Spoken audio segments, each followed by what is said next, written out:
बिस्मिल्लाहिर्रहमानिर्रहीम, अस्सलाम वालेकुम। मैं हूं सलमान दुरानी। मेरे साथ आज मौजूद हैं एडवोकेट रज़ीन हैदर साहब। आज हम बात करेंगे अरशद शरीफ केस, जो कि सुप्रीम कोर्ट में लग चुका है। आज दूसरा दिन था समाअत का। रज़ीन, क्या देखते हैं? सबसे पहले मैं आपसे ये पूछना चाहूँगा, ये जो फैक्ट फाइंडिंग रिपोर्ट है, हाउ यू फाइंड दिस?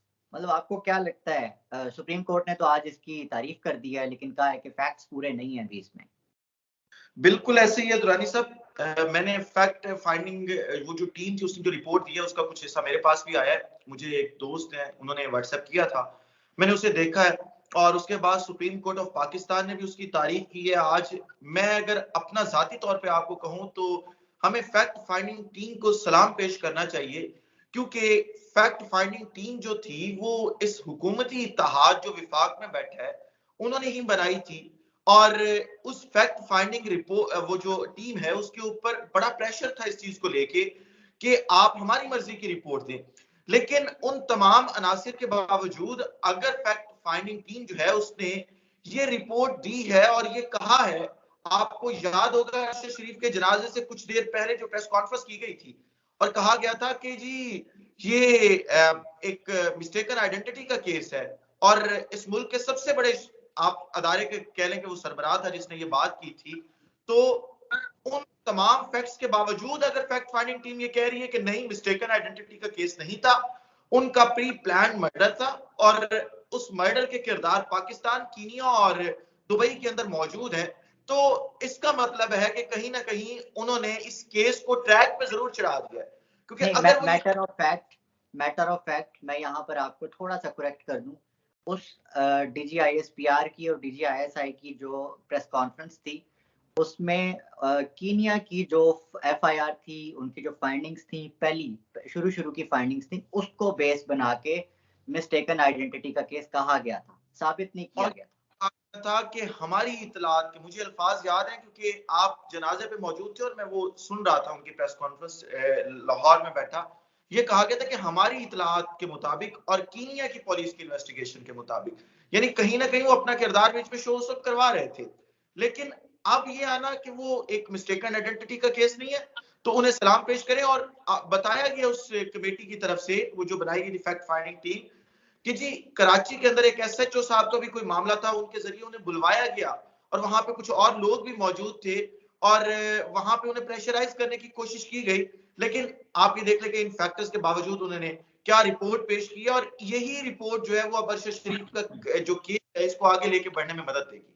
अच्छा, जेआईटी जो पुलिस की जानिब से और गवर्नमेंट की जानिब से बनाई गई थी, उसको आज मुस्तरद कर दिया गया और फिर एक और जेआईटी का मुतालबा किया गया है। आपको क्या लगता है? एक बयान भी आया है इख्तलाफी नोट के तौर पे कि ये जो अफसरान इनके अंडर काम कर रहे हैं, इनके इन्फ्लुएंस में काम कर रहे हैं, इनको नहीं होना चाहिए। लेकिन अदालत ने ये भी कहा है कि आईएसआई के, आईबी के, एमआई के, एफआईए के, ये तमाम वो काबिल अफसरान को शामिल किया जाए। तो ये कॉन्ट्रडिक्शन कुछ समझ नहीं आ रही। जरा थोड़ा इसे सिंपलीफाई करें। देखिए जो आज अदालत में हुआ है वो सारा कुछ तो आज अरशद शरीफ की वालदा जब वहां पे पहुंची और उन्होंने वो जो हाथ में लिफाफा था उनके, वो चीफ जस्टिस ऑफ पाकिस्तान के टेबल पे रखा, उसके बाद ही शुरू हुआ ना। उन्होंने जब वो लिफाफा वहां पे रखा और चीफ जस्टिस ने पढ़ा वो लिफाफा, तो एक लम्हे के लिए तो चीफ जस्टिस भी बौखला गए थे कि यार ये किनके नाम लेके आ गई हैं आप। कि इस प्रोग्राम के तवज्जुह से अगर आप इजाजत दें तो मैं वो नाम यहाँ पे जरूर लूंगा जो आज उस खत के अंदर लिखे गए हैं। ले लें, वो तो बाजवा अब साहब, एक खत है, वो जो माजी का खत है, वो तो अब पब्लिक हो चुका है, अब नाम लेने में कोई हर्ज नहीं है। जी बाजवा साहब का नाम था दुरानी साहब। सबसे पहले उन्होंने कहा कि जी जनरल बाजवा, फिर नदीम अंजुम साहब का नाम लिया गया है कि नदीम अंजुम साहब भी इन्वॉल्व हैं। फैसल नसीर साहब, इमरान खान भी उनके की जो एफआईआर थी सिर्फ इस एक शख्स की वजह से रुकी है अभी तक। फिर ब्रिगेडियर शफीक और ब्रिगेडियर फहीम, मिस्टर एक्स और मिस्टर वाई, जिनके बारे में खान साहब कहा करते थे, उनके नाम भी उनकी वालदा ने लिए यहाँ पे। यानी हर मामले में वो दोनों ब्रिगेडियर्स भी इन्वॉल्व रहे हैं। और फिर कर्नल नोमान और कर्नल रिजवान जो है, उनका भी किरदार भुलाया नहीं जा सकता, जो सेक्टर कमांडर्स हैं, कि वो किस तरीके से इस पूरे के पूरे अरशद शरीफ के कत्ल के अंदर इन्वॉल्व रहे होंगे, जो उनकी वालदा समझती है। मैं कोई अपना नहीं एनालिसिस दे रहा या अपना ओपिनियन नहीं दे रहा, ये उनकी वालदा का खत मैं आपको बता रहा हूँ। फिर खुरम और वकार तो असल मोरे हैं। मैं पहले दिन से कह रहा हूँ, जिस दिन शहादत हुई थी अरशद शरीफ की, जो पहली वीडियो मैंने की थी उसमें मैंने यही कहा था कि खुरम और वकार आपको असल कातलों तक पहुंचा सकते हैं। और अगर उनको एक बेहतरीन टीम के हवाले किया जाए और उनकी सही चित्रोल की जाए तो आप देखेंगे कि तोते की तरह बोलने लग जाएंगे कि कौन सा शख्स कहां पे मौजूद है और किसने कहां से क्या कुछ भेजा और किसने क्या किरदार अदा किया। और उसके अलावा आप जरा ये देख लें कि शाह खावर का नाम मैं यहाँ पे लेना जरूर चाहूंगा। आज जो अदालत में हुआ है वहां पे जो दोस्त बता रहे हैं कि शाह खावर वहां पे मौजूद थे, जो हुकूमती नुमाइंदे हैं। जब ये खत वहां पे खुला तो शाह खावर ने दौड़े लगा दी कि अरशद शरीफ की मां को। उन्होंने कहा कि जी देखें, अब मैं मजीद आपको सपोर्ट नहीं कर सकता, आपका केस नहीं लड़ सकता इस पूरे के पूरे मामले के अंदर। अब जो करना है आपने खुद करना और अदालत ने करना है।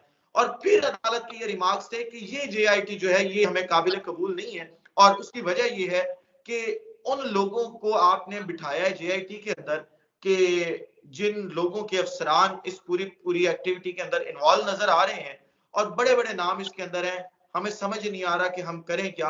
और वो जो आप कह रहे हैं ना कि उन्होंने कहा कि जी IB की और ये लोग, वो शायद उन्होंने वैसे ही एक बयान दे दिया हो। लगता नहीं है उनके पहले बयान से कि वो किसी भी शख्स जिसका ताल्लुक उस खास अदारे से होगा जिसके तमाम अफसरान के जो नाम है वो आए हुए हैं, उसके किसी शख्स को बैठने देंगे। IB के वैसे किसी अफसर का नाम नहीं आया। IB के अगर उन्होंने कहा भी है तो अगर काबिल अफसरान उनके कहा है, क्योंकि आपको पता है कि IB एक सिविलियन अदारा है और वो उनके अफसरान को शामिल होना चाहिए। लेकिन ISI जो हमारा अदारा है उसके क्योंकि हेड्स के नाम आए हैं उनकी वालदा की जानिब से, तो ये कहा गया कि उनके मतहत अफसरान को इस JIT के अंदर शामिल ना किया जाए। अच्छा रिज़ीन, आपको क्या लग रहा है कि ये जो JIT अब नहीं बनेगी, क्या ये वो तकाज़े पूरे कर पाएगी? क्या गवर्नमेंट अब इंटरेस्टेड होगी कि इसकी तहकीकात हों? अ, इनके खिलाफ फैसला भी जा सकता है, क्योंकि देखें एक तरफ ये प्रेशराइज़ भी कर रहे हैं। हम अगर बात करते हैं अरशद शरीफ की तो हमें भी धमकियाँ आनी शुरू हो जाती हैं। तो क्या ये लोग असरअंदाज नहीं होंगे इस चीज़ पर? दरअसल जो आपने पहली बात की थी कि क्या अरशद शरीफ को इंसाफ मिलेगा या ये JIT सही परफॉर्म करेगी, तो या जो नई JIT आएगी वो एक काबिल एतमाद होगी, तो ये कहना तो कबल अज़ वक्त होगा कि JIT जो आएगी नहीं उसके अंदर अब देखना होगा कि अफसरान कौन से शामिल हैं। लेकिन मैं अगर अपनी ज़ाती तौर पे अपना एनालिसिस दूं तो मैंने पाकिस्तान की तारीख में कभी ऐसा होता देखा नहीं है कि हुकूमत की मर्जी के खिलाफ कोई रिपोर्ट आई हो, क्योंकि हुकूमत जो है वो असरअंदाज होती ही होती है। और जो इस वक्त विफाक के अंदर हुकूमत बैठी है, मुझे आप ये कहें कि अगर मेरे सर पे कोई जो मर्जी ऐसे पत्थर रख देना कि आप ये कह दें कि इनमें से कोई शख्स इन्वॉल्व नहीं था, तो इन्वॉल्वमेंट हुकूमती इत्तेहाद में से कुछ लोगों की लाजमी थी, क्योंकि पंजाब के अंदर तो प्लानिंग नहीं हुई उसके कत्ल की बैठ के। कराची का अपना जो फैक्ट फाइंडिंग टीम है वो कराची का नाम ले रही है, तो जाहिर बात है कि हुकूमती इत्तेहाद के लोग कहीं ना कहीं तो शामिल हैं। और ये हुकूमती इत्तेहाद वाले वैसे भी इस तरह के मामला छुपाने में बड़े माहिर हैं। ये तो अरशद शरीफ का एक कीनिया के अंदर आप देख लें ना शहादत है कि वहां पे उनकी शहादत हुई, तो वो मुहावरा है कि आंख ओझल पहाड़ ओझल।